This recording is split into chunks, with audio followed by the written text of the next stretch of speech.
Hello friends, welcome to my YouTube channel.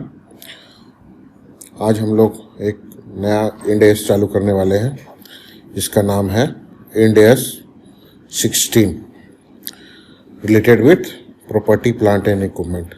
बहुत ही important इंडेस है बेटे, एग्जामिनेशन पॉइंट ऑफ व्यू से। एवरी ईयर इससे 5 मार्क्स आने की उम्मीद है। अभी तक हमने लास्ट वीडियो में इंडिया 116 डिस्कस किया था, उसके कुछ पार्ट पेंडिंग है। We will discuss later on. Now we are starting India's 116 India 16। India 16 क्या है?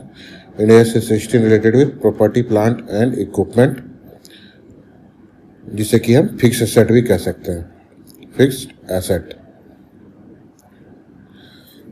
तो पीपी का क्या मतलब है? पीपी का क्या सिंपल मीनिंग, सिंपल टर्म में, लेबल भाषा में पीपी का क्या मतलब है? Fixed asset. फिक्स एसेट बोले तो फिक्स एसेट किसे कहते हैं? फिक्स एसेट जैसे कि बिल्डिंग है, फर्नीचर है, these are called fix asset.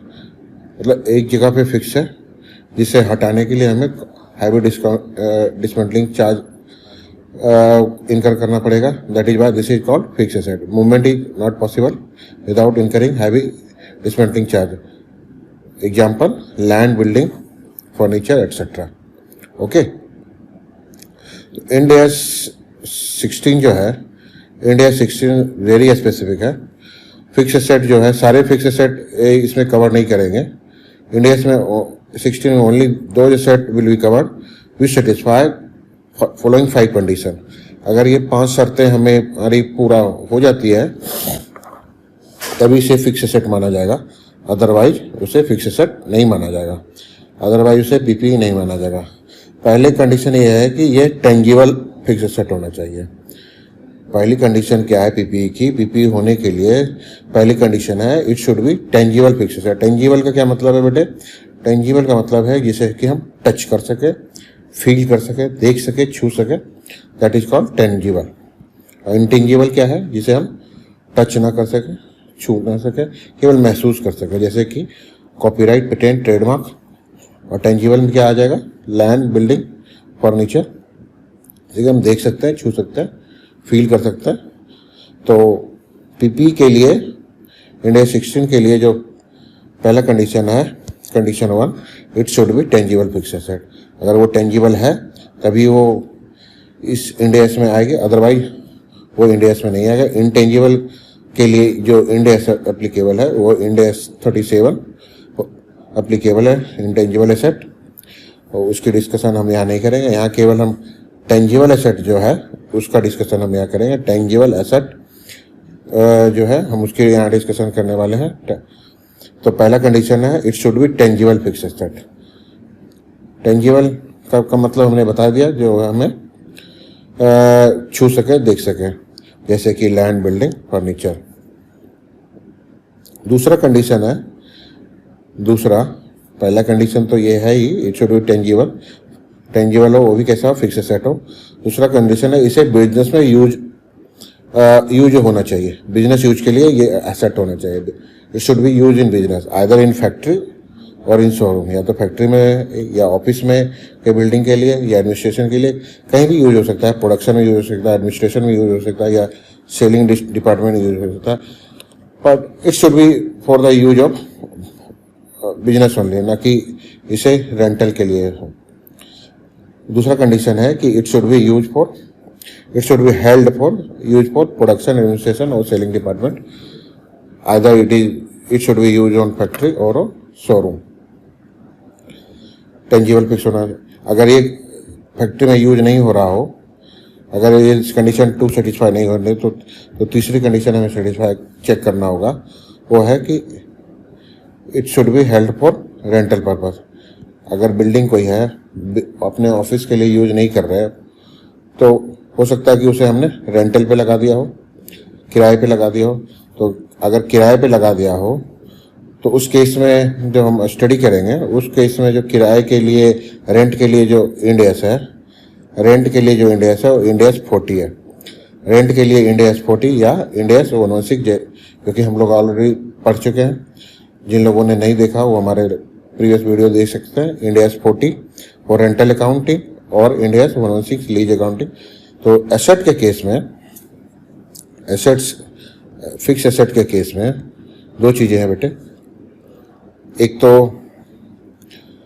Asset से रेंटल इनकम आती है, एक तो उसे बिजनेस में यूज कर सकते हैं। बिजनेस में यूज कर लिया तो डायरेक्टली ये पीपीई बन गया। अगर बिजनेस में यूज नहीं किया, रेंटल के लिए दिया, तो इसके दो केस हैं। रेंटल के लिए हम जो पढ़ेंगे, रेंटल इनकम के लिए वो इंड एस 40 या इंड एस 1116 पढ़ेंगे लीज अकाउंटिंग। और जो एसेट के लिए है, एसेट के लिए end S 16 property plant and equipment पड़ेगा। तो एसेट के केस में अगर बिजनेस के लिए यूज करते हैं तो उसे कोई इनकम नहीं होगी, उसे डायरेक्ट कोई इनकम नहीं होगी, नॉशनल इनकम हम नहीं मानते, तो वो डायरेक्टली पीपी बन जाएगी और इंड एस 16 कवर्ड होगा। ठीक है। अगर रेंट के लिए दिया तो दो बातें होगी, उस पर रेंटल इनकम आएगा। रेंटल इनकम के लिए इंड एस 40 या 116 स्टडी करेंगे, उसकी काउंटिंग 116 या 40 के अकॉर्डिंग करेंगे।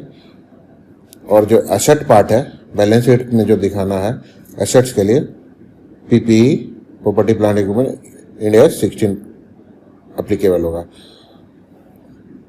तो तीसरी कंडीशन थी, it should be held for rental income.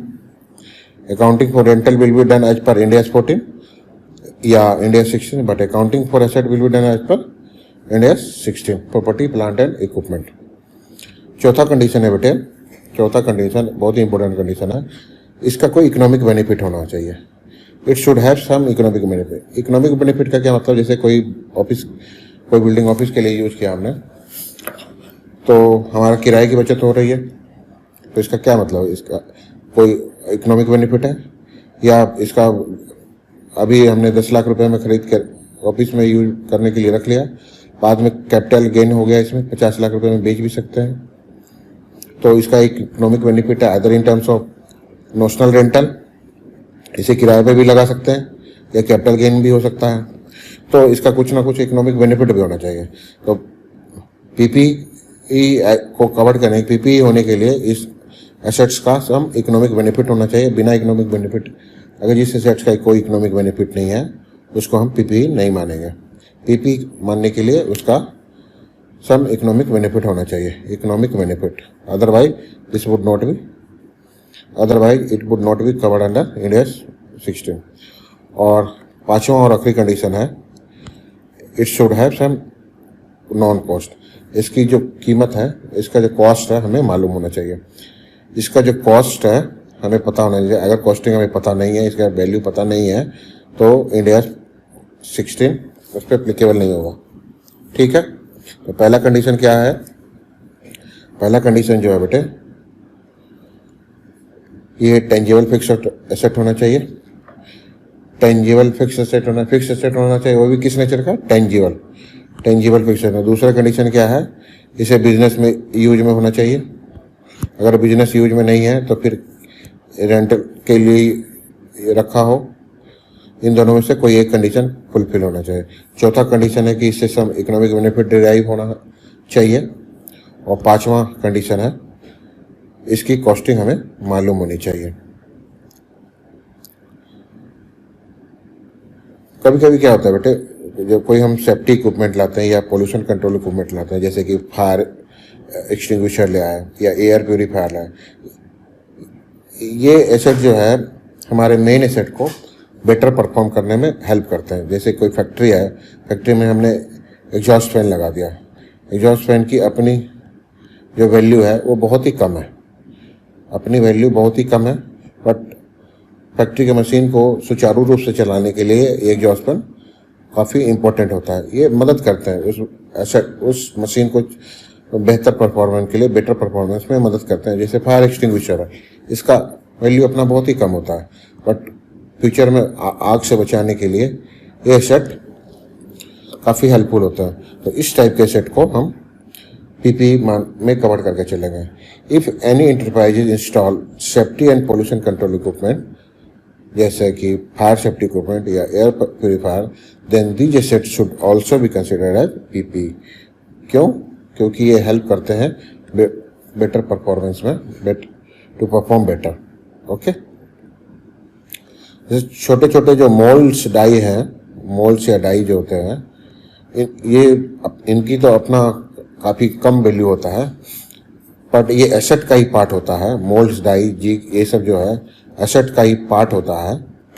तो इसीलिए ऐसे इनसिग्निफिकेंट वैल्यू को हम अकाउंटिंग रिलीफ के लिए इसको हम एग्रीगेट कर सकते हैं। इनके वैल्यू को अलग अलग ना दिखा के, जैसे मोल्ड्स, डाई, जिग, ये सब जो है एक काफ़ी नंबर में ज़्यादा होते हैं, इनकी क्वांटिटी काफ़ी ज़्यादा होती है, तो इनकी अलग अलग सेपरेट अकाउंटिंग में काफ़ी दिक्कतें आएंगी। तो उसके लिए ऐसे एसेट्स को हम उसकी एग्रीगेट वैल्यू में, we can aggregate multiple asset having insignificant value as a single asset.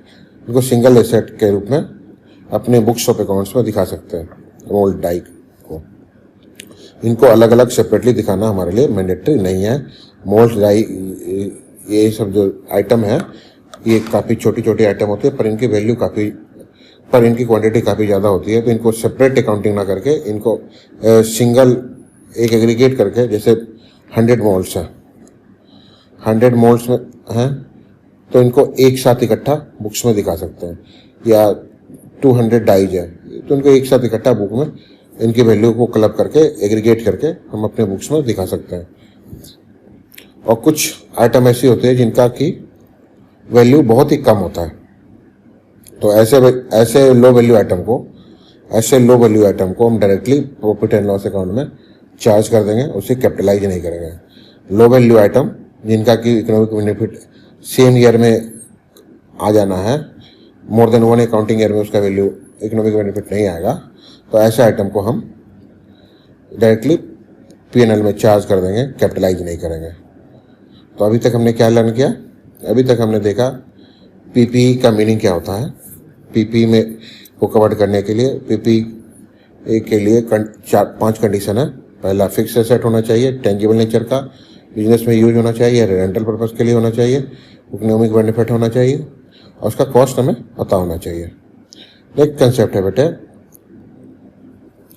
कुछ एसेट जो है पीपी नहीं है, उसे हमेशा शुरू से ही इंड एस के स्कोप से बाहर रख कर चलेंगे। कुछ एसेट ऐसी है जिन्हें कि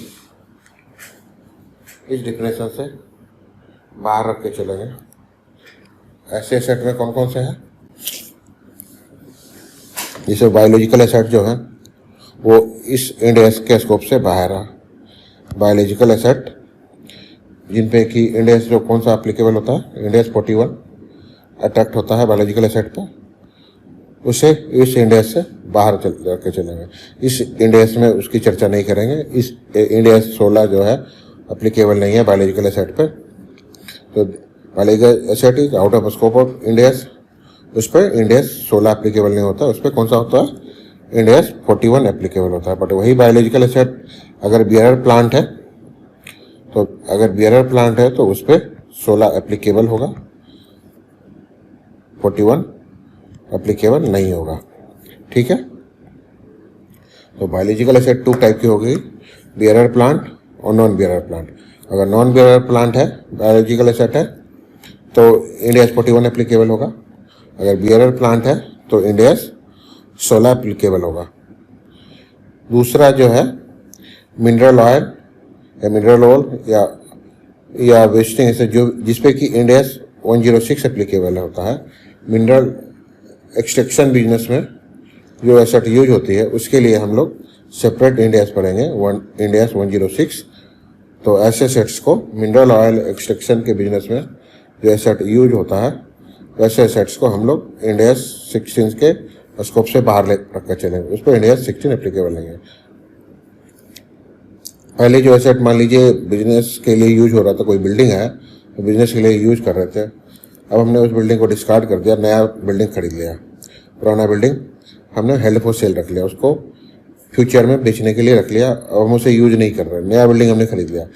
तो ऐसे पुराने बिल्डिंग जो कि हेल्ड फॉर सेल है, तो उसकी चर्चा हम इंड एस 105 में करेंगे। उस पर इंड एस 16 जो है अप्लीकेबल नहीं होगा, क्योंकि ये आउट ऑफ एक्टिव यूज हो गया।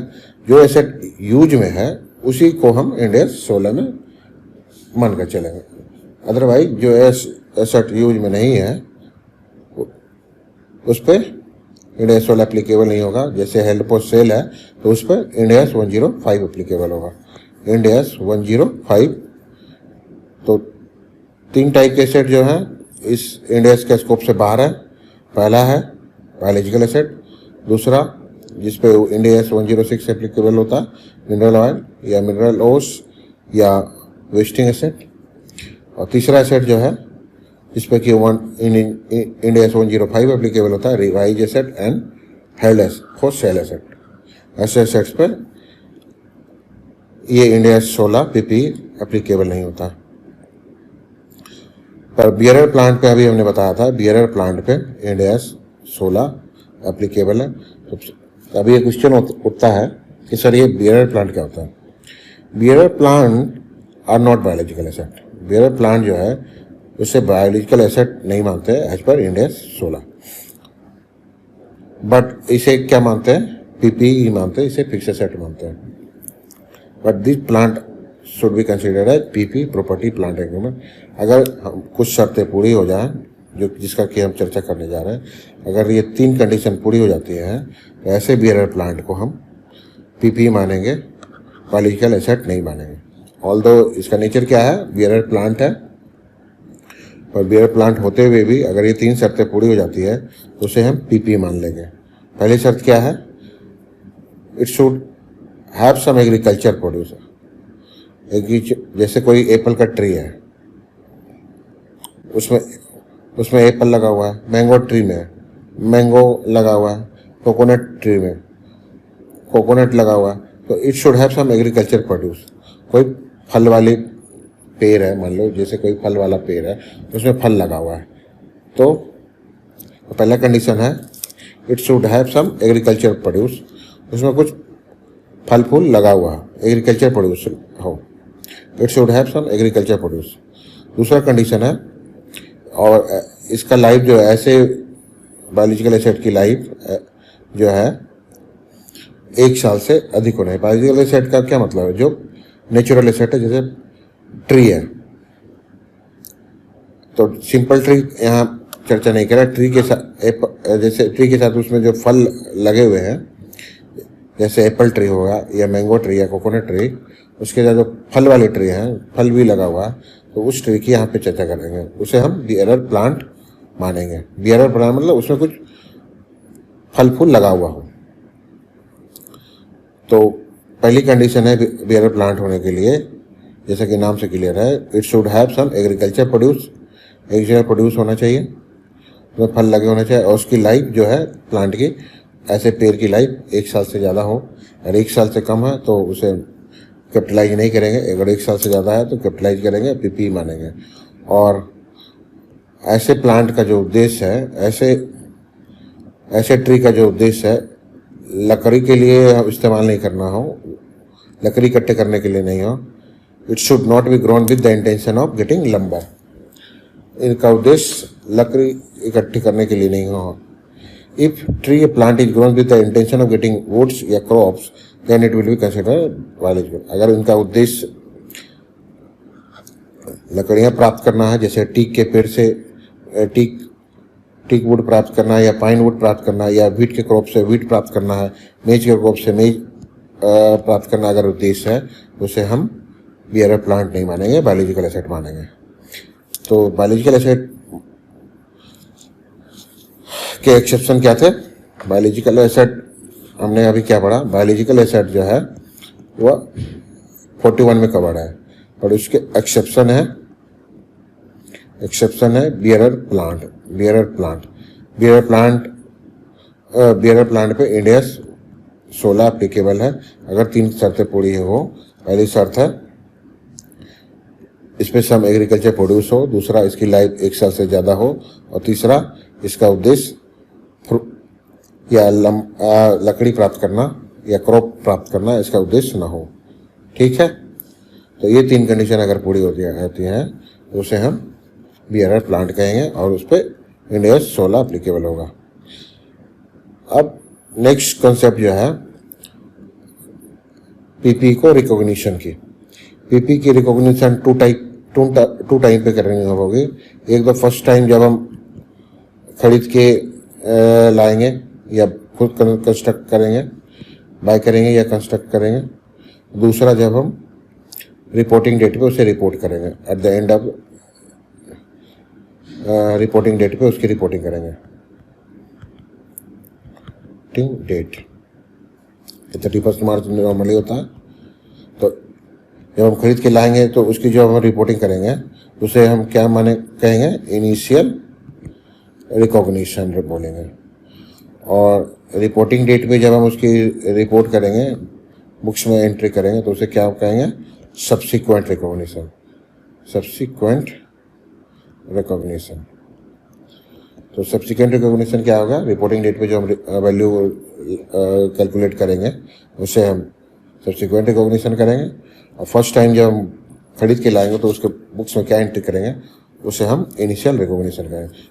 तो इनिशियल रिकॉग्निशन कैसे करेंगे, उसके अलग अलग केस है। पहला केस है कि हमने उसे कैश में खरीदा हो, इनिशियल रिकॉग्निशन कैसे करेंगे। अगर कैश में लाए हैं तो उसकी रिकॉग्निशन अलग होगी। अगर एक्सचेंज करके लाए हो, एक एसेट्स के बदले में दूसरा एसेट्स खरीदा हो, तो उसकी वैल्यू अलग आएगी। तो उसके लिए हम अलग कॉन्सेप्ट पढ़ेंगे। या खुद से इन हाउस कंस्ट्रक्शन का केस हो, इन हाउस हमने कंस्ट्रक्ट करा लिया, खरीद के नहीं लाया, इन हाउस कंस्ट्रक्ट करवाया हो, तो उस केस में जो वैल्यू आएगी वो डिफरेंट आएगी। तो उसकी चर्चा हम अलग करेंगे। और चौथा जो केस जो हो सकता है वो है कि हायर परचेज पे हमने एसेट खरीदा हो, तो उस केस में बुक्स में क्या एंट्री करेंगे, क्या अकाउंटिंग करेंगे, उसकी चर्चा हम अलग से कर रहे हैं। तो हम लोग इनिशियल रिकॉग्निशन 4 हेड में पढ़ने वाले हैं। पहला कैश में अगर लाए हो, दूसरा एक्सचेंज करके लाए हो, तीसरा इन हाउस कंस्ट्रक्शन हो, चौथा हायर परचेज पे खरीद के लाया हो। तो आइए पहला केस डिस्कस करते हैं। अगर हमने कैश में लाया हो, अगर कोई हमने फिक्स एसेट कैश में खरीद के लाया हो तो उसकी अकाउंटिंग बुक्स में क्या करेंगे। मान लीजिए कोई बिल्डिंग है, बिल्डिंग रेडी टू मूव हमने खरीद लिया, रेडी टू मूव खरीद लिया, तो उसकी बुक्स में क्या एंट्री करेंगे। तो उसके लिए उस बिल्डिंग से रिलेटेड हमने 3 कॉस्ट कर रहे हो। नॉर्मली 3 कंपोनेंट हो सकते हैं। पहला तो हमने बिल्डिंग का परचेज प्राइस हमने कुछ कैश में दिया होगा। दूसरा, उस बिल्डिंग से रिलेटेड हमने कुछ खर्चे किए हों। रिलेटेड खर्चे जैसे हो सकता है कि ब्रोकरेज दिया हो, साइट प्रिपरेशन कॉस्ट दिया हो, या ऐसे सिमिलर नेचर के कुछ खर्चे हों जिसकी हम चर्चा आगे करने वाले हैं। और तीसरा, रिमूवल कॉस्ट, एस्टिमेटेड रिमूवल को। मान लीजिए कोई हमने जहाज खरीद के लाया हो जिसकी इकोनॉमिक लाइफ 5 ईयर है, तो 5 साल के बाद ये जहाज जो है, एयरक्राफ्ट जो है, हमारे मतलब का नहीं रह गया, बिजनेस के यूज के मतलब का नहीं रह गया, इसकी इकोनॉमिक लाइफ खत्म हो गई, इसे डिस्कार्ड करना पड़ेगा। तो इससे डिसमेंटलिंग की भी चार्ज जो है उससे केसेस में काफ़ी हैवी होती है। ये इट में भी रन इन करोड्स। तो ऐसे खर्चों को भी हम बुक्स में कैपिटलाइज करेंगे। ऐसे डिसमेंटलिंग चार्ज को भी बुक्स में कैपिटलाइज करेंगे। और कैपिटलाइज जो करेंगे वो हम प्रेजेंट वैल्यू पे करेंगे। मान लीजिए कि कोई एयरक्राफ्ट हम खरीद के लाए हैं, एयरक्राफ्ट, और उसकी 5 साल की इकोनॉमिक लाइफ है। 5 साल बाद हम इसे डिसमेंटल करने वाले हैं, जिसपे कि हम कितना खर्चा करेंगे, 2 करोड़ मान लीजिए खर्चा कर दिया।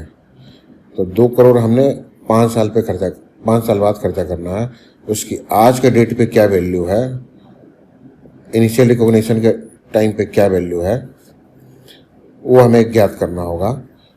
इसके लिए हम पी फैक्टर यूज करेंगे या कोई और डिस्काउंटिंग फैक्टर यूज करेंगे। तो उसका प्रेजेंट वैल्यू इनिशियल डेट पे हमें मालूम होना चाहिए।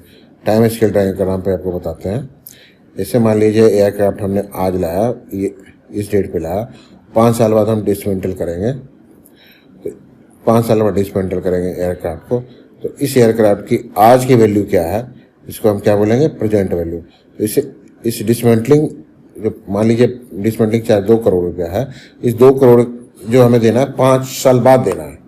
2 करोड़ जो हमें देना है 5 साल बाद देना है। तो इसकी आज के डेट पे क्या वैल्यू होगी उसे हम पी फैक्टर, डिस्काउंटिंग फैक्टर के मदद से निकालेंगे।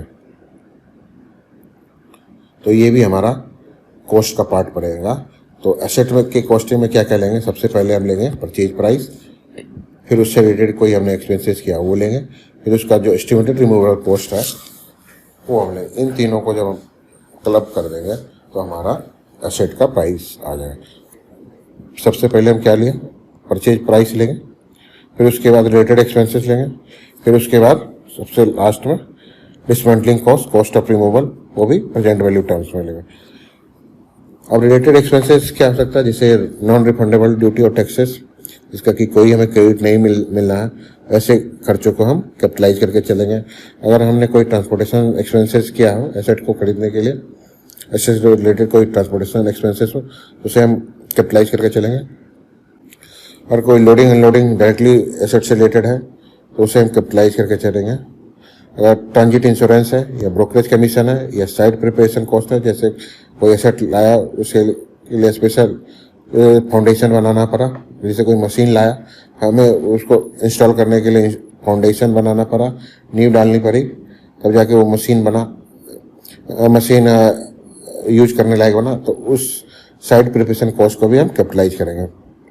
कोई प्रोफेशनल फ़ी, आर्किटेक्ट फ़ी, इंजीनियरिंग फ़ी हम कोई पे करते हैं तो वैसे चार्ज को भी हम ऐसे कैपिटलाइज करेंगे। इंस्टॉलेशन चार्जेस कोई है तो उसको भी कैपिटलाइज करना है। और कोई सैंपल यूनिट का कोई कॉस्ट है, मटेरियल लेबर ओवरहेड, तो उसे भी हम कैपिटलाइज करेंगे। ठीक है। और कोई अदर खर्चा जो directly related with acquisition of PPE है, कोई डायरेक्टली रिलेटेड जो खर्चा है, कोई भी अदर, ये सब तो हमने इलस्ट्रेशन बेसिस पे बताया आपको। इसके अलावा कोई और खर्चा जो है उसे भी हम कैपिटलाइज करेंगे। तो 3 टाइप के खर्चे हो गए। पहला हमने डायरेक्टली जो कैश प्राइस पे किया होगा, उसके अलावा जो रिलेटेड एक्सपेंसेस किया होगा, और लास्ट में जो हम एसेट के लाइफ के अंत में जो हम डिसमेंटलिंग चार्ज करेंगे, जैसे removal of cost of ship या एयरक्राफ्ट या न्यूक्लियर प्लांट को रिमूव करने के लिए, डिसमेंटल करने के लिए जो कॉस्ट पे करें उसका प्रेजेंट वैल्यू टर्म में आज की कितना वैल्यू है, इन तीनों कॉस्ट को जब हम ऐड करेंगे तो हमारा टोटल कॉस्ट निकल गया। यही कॉस्ट हम पीपी में कैपिटलाइज करेंगे एज पर इंडिया 16।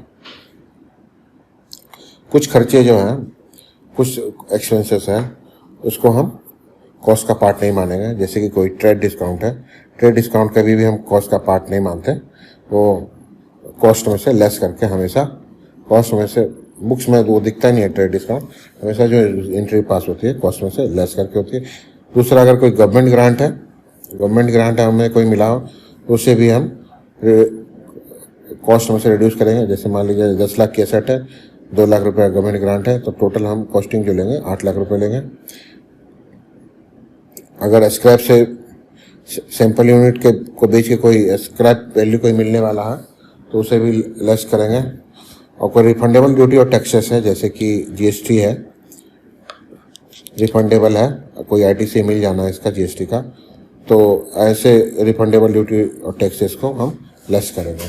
तो लेस करने वाले में सबसे पहले ध्यान जो हमें रखना है, रिफंडेबल ड्यूटी और टैक्सेस अगर जिसका कि हमें आईटीसी मिल जाना है तो इसको हम कैपिटलाइज नहीं करेंगे, इसकी हमें डायरेक्ट गवर्नमेंट से रिफंड मिल जाना है, कैपिटलाइज इसे नहीं करेंगे। इसी तरह ट्रेड डिस्काउंट, गवर्नमेंट ग्रांट, इन सभी चीज़ों को हम कैपिटलाइज नहीं करेंगे। आइए अब हम आपको एग्जाम्पल से इन कंसेप्ट को समझने की कोशिश करते हैं। A limited purchase an aircraft for use of directors to save time in travel. A limited ने डायरेक्टर्स के यूज के लिए कोई हवाई जहाज खरीदा, एयरक्राफ्ट खरीदा, जिसकी इकोनॉमिक लाइफ है 5 साल। 5 साल के बाद इसे डिसमेंटल के चार्ज जो आएंगे वो 50 लाख है। ठीक है। Eight the end of 5 year dismantling charge, aircraft हमारे काम का नहीं रहेगा, उसे फेंकने की चार्ज, डिसमेंटल करने की चार्ज जो है 50 लाख रुपये हमें खर्चा करना पड़ेगा। डिस्काउंटिंग फैक्टर दिया हुआ है प्रीटैक्स 10%। So cost of removal, cost of removal आपको पता करना है। 50 लाख जो रुपया हमें खर्च करना है, ये आज नहीं करना है, ईयर 1 पे नहीं करना है, ये ईयर 5 के एंड में करना है। ये 50 लाख यहाँ करना है, तो इसकी वैल्यू आज हमें मालूम करने है। तो 10% डिस्काउंट फैक्टर पे अगर आज के वैल्यू 1 रुपया है, अगर ये वैल्यू 5 साल बाद 1 रुपया है, तो उसकी वैल्यू आज discounting factor at the rate of 10%, उसकी वैल्यू जो होगी 0.621। ये कैसे निकलेगा? ये निकलेगा, आपने पढ़ा हुआ SFM में 1 डिवाइडेड बाय 1.10 करेंगे तो फर्स्ट ईयर के निकलेंगे। फर्स्ट ईयर में फिर 1.10 से डिवाइड कर दोगे, ये सेकेंड ईयर की वैल्यू निकालेंगे। इस तरह आप 5वें साल की वैल्यू निकालोगे।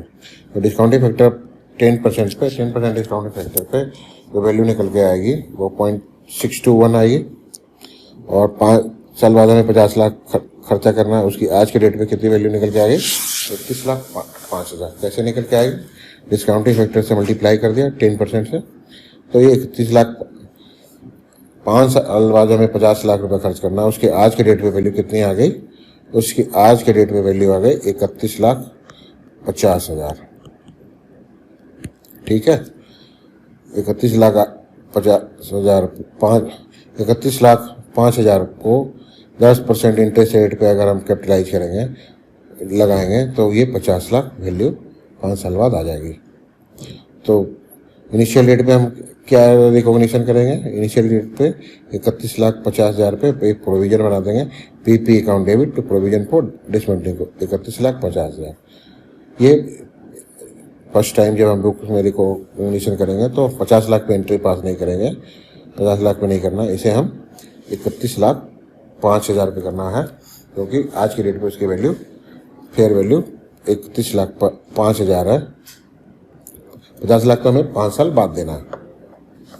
तो डिफरेंस का अमाउंट जो है उसके लिए हम डिसमेंटलिंग कॉस्ट या इंटरेस्ट कॉस्ट हम बुक्स में प्रोपोर्शनेटली चार्ज करते रहे। जैसे फर्स्ट ईयर के लिए हम जो डिसमेंटलिंग कॉस्ट लाएंगे 10% की दर से 31,05,000 का 31,05,000 पे 10% लगा के ये आ जाएगा।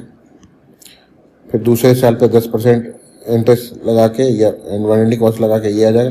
फिर इस वैल्यू पे 10% ऐड करके ये आ जाएगी, इस वैल्यू पे 10% ऐड करने के बाद ये आ जाएगा, इस वैल्यू पे 10% ऐड करने के बाद ये आ जाएगा। ठीक है, तो ये 10% जो है हर साल हमें P&L में चार्ज करना है, हर साल हमें P&L में चार्ज करते जाना है। Interest account debit to provision, profit and loss account to interest. ठीक है, ये जो 10% इंटरेस्ट है हम P&L में चार्ज करेंगे, इसे हम कैपिटलाइज नहीं करेंगे। कैपिटलाइज जो करना है हमें 31,05,000।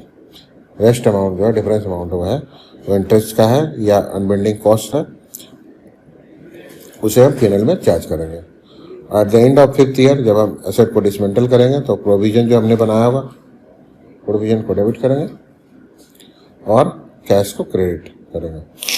प्रोविजन जो हमने डेबिट किया था, प्रोविजन जो हमने बनाया था क्रेडिट किया था, इसको हम रिवर्स एंट्री करेंगे, प्रोविजन को डेबिट कर देंगे और कैश जो रिलाइज होकर आएगा उसे हम क्रेडिट कर देंगे। ठीक है, और डिसमेंटल की क्या हम अकाउंटिंग करेंगे, आपको क्लियर हो गया होगा। फिर से आपको क्लियर करते हैं, डिसमेंटल की जो हम लेंगे प्रेजेंट वैल्यू टर्म पे लेंगे, उसकी प्रोविजन हम प्रेजेंट वैल्यू टर्म पर बनाएंगे। तो रेस्ट डिफरेंस अमाउंट जो है 31,05,000 और 50 लाख में, वो रिमेनिंग अमाउंट जो है वो इंटरेस्ट का है, उसे हम P&L में चार्ज कर देंगे। ठीक है, अब इंडिया 16 के अकॉर्डिंग एज पर इंडिया 16 कुछ खर्चों को हम कॉस्ट का पार्ट, फिक्स एसेट का पार्ट नहीं मानेंगे, क्योंकि ये फिक्स एसेट से डायरेक्टली रिलेटेड नहीं होते हैं। इससे कोई इनॉग्रेशन एक्सपेंसेस किया, तो इनॉग्रेशन एक्सपेंसेस हमने कोई किया, कोई बिल्डिंग कंप्लीट हो गई, उसके लिए उसके बाद हमने इनॉग्रेट किया, तो this is not directly related with the cost of building. तो ऐसे एक्सपेंसेस को हम कॉस्ट का पार्ट नहीं बनाएंगे, इसे हम कॉस्ट से हटा देंगे। अगर इंक्लूड है तो इसे लेस कर देंगे, अदरवाइज इसे हम कॉस्ट का पार्ट में नहीं मानेंगे। दूसरा है, अगर हम किसी एसेट को यूज करने के लिए कोई ट्रेनिंग एक्सपेंसेस करते हैं, स्टाफ को ट्रेनिंग देनी पड़ती है एसेट को यूज करने के लिए, तो एक्स्ट्रा एक्सपेंसेस को भी हम कॉस्ट का पार्ट नहीं मानेंगे।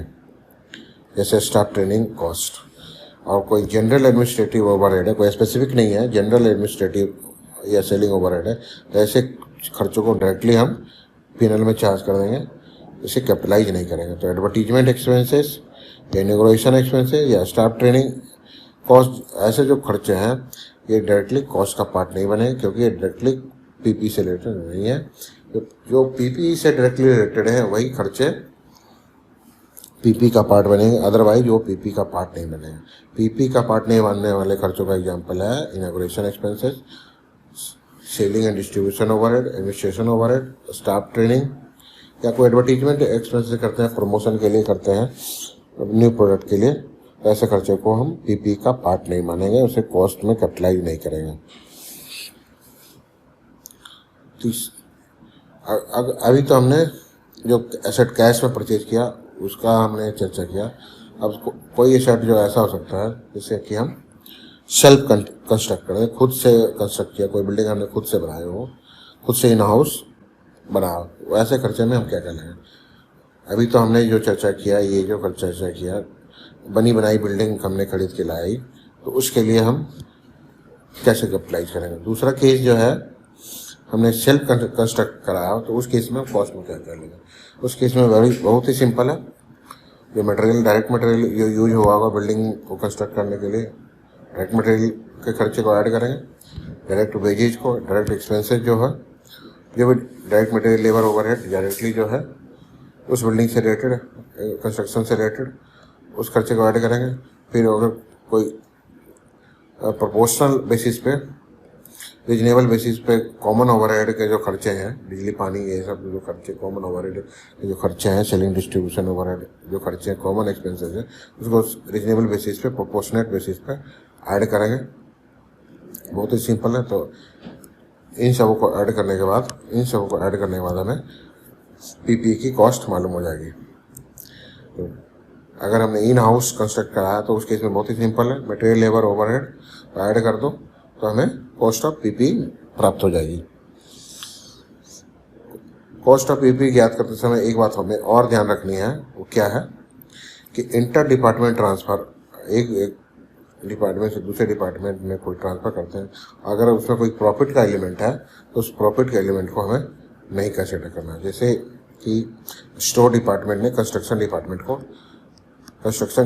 को कोई ज़रूरत पड़ा, कंस्ट्रक्शन डिपार्टमेंट को कोई मटेरियल की ज़रूरत पड़ी, उसने स्टोर डिपार्टमेंट से मांगा, तो मान लो उसने 1 लाख रुपए का मटेरियल 10 लाख रुपए का मटेरियल मान लो, उसमें 10% प्रॉफिट ऐड करके 1 लाख ऐड करके 11 लाख में इसे ट्रांसफ़र कर दिया। तो इस 11 लाख पे इसे ट्रांसफ़र करते, तो ये जो अपनी कॉस्टिंग लेगा, इसमें कॉस्टिंग लेते समय जो 1 लाख रुपए का जो प्रॉफिट एलिमेंट है, इस प्रॉफिट एलिमेंट को हमें हटाना है। तो इस प्रॉफिट एलिमेंट 1 लाख रुपए को हमें कंसिडर नहीं करना। तो जो कॉस्टिंग जो आएगी टोटल, जो कंस्ट्रक्शन की जो कॉस्टिंग आएगी वो 10 लाख ही लेना है, हमें 1 लाख रुपया नहीं लेना है। प्रॉफिट एलिमेंट जो है हमें कंसिडर नहीं करना। If any inter-department transfer is made from store to construction, then cost of such transfer should be taken after elimination of internal profit। ठीक है, यहाँ तक क्लियर है। नेक्स्ट वीडियो में हम लोग चर्चा करेंगे कुछ प्रैक्टिकल क्वेश्चन को।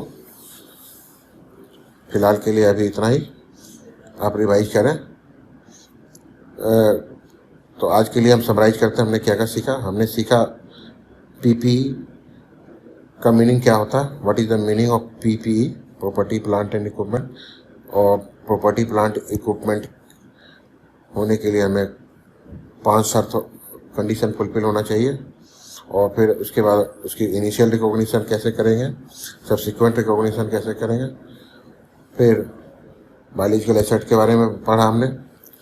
फिर इंडिया 16 के स्कोप में कौन कौन सी एसेट नहीं आएगी उसके बारे में पढ़ा, जैसे कि बायोलॉजिकल एसेट नहीं है, मिनरल ऑयल में एक्सट्रैक्शन में जो यूज होने वाले एसेट है वो नहीं है, या फिर हेल्ड फॉर सेल जो है वो एसेट नहीं है।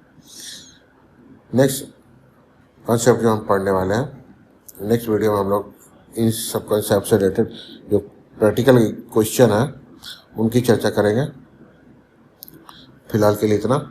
Thank you, thanks a lot.